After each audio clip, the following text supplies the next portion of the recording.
Toxic ಯಶಣ್ಣ 3 ವರ್ಷ approx 4 ವರ್ಷ ಆದಮೇಲೆ ತೆರೆ ಮೇಲೆ ಅವ್ರ ಫ್ಯಾನ್ಸಿಗೆ ಬಾಡೂಟ ಇಡೋಣ ಅಂತೇಳ್ಬಿಟ್ಟು ಬಂದು ಊಟ ಇಟ್ಟಂಗೆ ಆಯಿತು ಗುರು. ನಮ್ಮ ಗೀತು ಅಕ್ಕ ನಿಜವಾಗ್ಲೂ ಗೀತು ಅಕ್ಕನ ವರ್ಕ್ನ ನಿಜವಾಗ್ಲೂ ನಾವು ಅಪ್ರಿಷಿಯೇಟ್ ಮಾಡಲೇಬೇಕು. ಆ ವಿಜುವಲ್ಸು ಅಷ್ಟು ಜನ ಸ್ತ್ರೀಶಕ್ತಿ ಸಂಘದವ್ರನ್ನ ಮತ್ತು ನಮ್ಮ ರಾಯಣ್ಣನ ಒಂದು ಕಡೆ ಸೇರಿಸಿ ಇಷ್ಟು ದೊಡ್ಡ ಮೂವಿ ಮಾಡೋದಂದರೆ ಏನು ಸುಲಭನಾ? ಒಟ್ಟಿನಲ್ಲಿ ಆ ಅಕ್ಕನ ಎಫರ್ಟ್ಸು ಎಲ್ಲನೂ ಅಪ್ರಿಷಿಯೇಟ್ ಮಾಡ್ಬೋದು. ಬಟ್ ಸ್ಟೋರಿ ಅಲ್ಲಕ್ಕ, ಸ್ಟೋರಿ ಯಾವತ್ತೂ ಒಂದು 10-15 ವರ್ಷದ ಹಿಂದೆ ಸ್ಟೋರಿನ ಆ ಕಡೆ ಈ ಕಡೆ ಮಾಡಿಬಿಟ್ಟು ತಗೊಬಂದು ನಮಗೆ ವೆರಿ ಡಿಸಪಾಯಿಂಟ್ ಅಕ್ಕ ನಿಜವಾಗ್ಲೂ.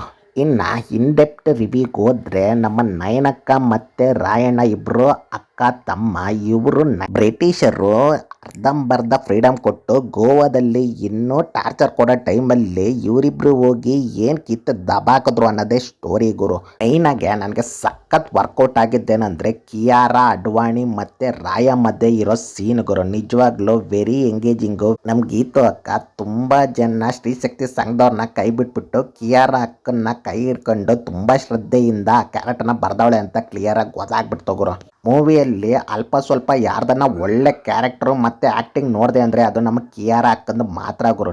ನಿಜವಾಗ್ಲೂ ಆ ಸರ್ಕಸ್ಸಲ್ಲಿ ಏನೋ ಒಂದು ಕಡೆ ಕೆಲಸ ಮಾಡ್ಕೊಂಡಿರೋ ಕಿಯಾರಿ ಅಡ್ವಾಣಿ ನದಿಯಾ ಅಕ್ಕನ ಜೀವನದಲ್ಲಿ ರಾಯ ಬಂದು ಏನು ಗಬ್ಬೆ ಬರ್ಸ್ತಾ ಅನ್ನೋದೇ ಸ್ಟೋರಿ ಗುರು. ಇನ್ನು ಸಾಂಗ್ಸ್ ವಿಷಯಕ್ಕೆ ಬಂದರೆ ತಬಾಯಿ ಸಾಂಗ್ ಅಂತೂ ಥಿಯೇಟ್ರಲ್ಲಿ ಬ್ಲಾಸ್ಟ್ ಅಂತಲೇ ಹೇಳ್ಬೋದು ಗುರು. ಆ ಪಿಕ್ಚರೈಸೇಷನ್ನು, ಆ ರಿಚ್ನೆಸ್ಸು ದೊಡ್ಡ ಸ್ಕ್ರೀನಲ್ಲಿ ನೋಡಿದವ್ರಿಗೆ ಗೊತ್ತು ಗುರು. KVN ಪ್ರೊಡಕ್ಷನ್ ಅವರು ಗೀತು ಅಕ್ಕ ಹೇಳಿರೋದಕ್ಕೆಲ್ಲ ಬ್ಲೈಂಡಾಗಿ ಒಂದೊಂದು ರೂಪಾಯಿನೂ ಲೆಕ್ಕ ಇಲ್ದಿರ ಖರ್ಚು ಮಾಡಿರೋದು ಸ್ಕ್ರೀನ್ ಮೇಲೆ ಕ್ಲಿಯರಾಗಿ ಗೊತ್ತಾಗ್ತೈತೆ ಗುರು.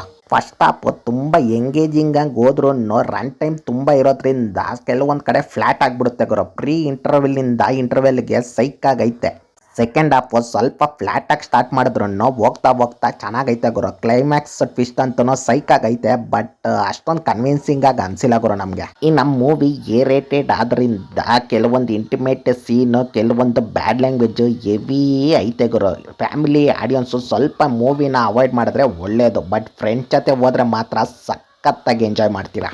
ಯಶಣ್ಣ ಆ್ಯಸ್ ರಾಯ ನಿಜವಾಗ್ಲೂ ಈ ಒಂದು ಮೂವಿಗೆ 4 ವರ್ಷ ಪ್ರಾಣ ಇಟ್ಟು ಕೆಲಸ ಮಾಡಿದ್ದಾನೆ ಅಂತೇಳ್ಬಿಟ್ಟು ಕ್ಲಿಯರಾಗಿ ಗೊತ್ತಾಗ್ತೈತೆ ಗುರು. ನಿಜವಾಗ್ಲೂ KGF ಮೂವಿ ಆದಮೇಲೆ ಯಶಣ್ಣ ಸ್ಕ್ರೀನ್ ಪ್ರೆಸೆನ್ಸು ಸೈಕಾಗಿ ಅನ್ನಿಸ್ತು ಗುರು ನನಗಂತೂ. ಇನ್ನು ಟಿಕೆಟ್ ಬಂದಮೇಲೆ ಮೂವಿ ಒಂಥರ ಬ್ರೂಟಲ್ ರೂಟ್ನೇ ತಗೊಂಡ್ಬಿಡುತ್ತೆ ಗುರು. ಆ ಫಾರೆಸ್ಟ್ ಫೈಟ್ ಅಂತೂ ಸೈಕಾಗೈತೆ. ನಿಜವಾಗ್ಲೂ ಹೆವಿ ಗೋರು ಮತ್ತು ಹೆವಿ ವೈಲೆನ್ಸ್ ಐತೆ ಗುರು. ಇನ್ನು ಅಪ್ಪ ಮಗನ ಮಧ್ಯೆ ಬರೋ ಕೆಲವೊಂದು ಆ್ಯಕ್ಷನ್ ಎಪಿಸೋಡ್ಸು, ಆಮೇಲೆ ಕೆಲವೊಂದು ಎಮೋಷನ್ಸ್ ಕ್ರೇಜಿಯಾಗಿ ಡಿಸೈನ್ ಮಾಡವ್ರೆ ಗುರು. ಇಷ್ಟೇ ಗುರು ಆ ಮೂವಿಯಲ್ಲಿರೋ ಹೈಲೈಟ್ಸು. ನಿಮ್ಗೇನಾದರೂ ಲಾಜಿಕ್ಕು, ಸ್ಟೋರಿ ಯಾವುದೋ ಸಂಬಂಧ ಇಲ್ದಿರ ಓನ್ಲಿ ಆ್ಯಕ್ಷನ್ಸು ಆ ಥರ ಮೂವೀಸ್ ಬೇಕು ಅಂದರೆ ಈ ಒಂದು ಮೂವಿ ನಿಮಗೆ ಗಾಡ್ ಗಿಫ್ಟ್ ಚೈಲ್ಡ್ ಅಂತಲೇ ಹೇಳ್ಬೋದು ಗುರು. ಒಂದು ಲುಕ್ ಹಾಕಿ ಮೂವಿ ಕಮರ್ಷಿಯಲ್ ಆಡಿಯನ್ಸ್ಗೆ ಅಷ್ಟೊಂದು ಇಷ್ಟ ಆಗದಿರ ಇರ್ಬೋದು, ಬಟ್ ಆ್ಯಕ್ಷನ್ ಲವರ್ಸ್ಗಂತೂ ಸೈಕಾಗಿ ಅನಿಸುತ್ತೆ ನೋಡಿ. ಇಷ್ಟೇ ಗುರು ಮ್ಯಾಟ್ರು. ನೀವೇನಾದರೂ ಮೂವಿ ನೋಡಿದರೆ ಹೇಗಿತ್ತು ಅಂತ ಹೇಳ್ಬಿಟ್ಟು ಕೆಳಗಡೆ ಕಮೆಂಟ್ ಮಾಡಿ. ಈ ವಿಡಿಯೋ ಏನಾದರೂ ನಿಮ್ಗೆ ಇಷ್ಟ ಆಗಿದ್ರೆ ಲೈಕು, ಕಮೆಂಟು, ಶೇರು, ಸಬ್ಸ್ಕ್ರೈಬು ಮಾಡ್ಕೊಬಿಡ್ರಿ. ಅಲ್ಲಿವರೆಗೂ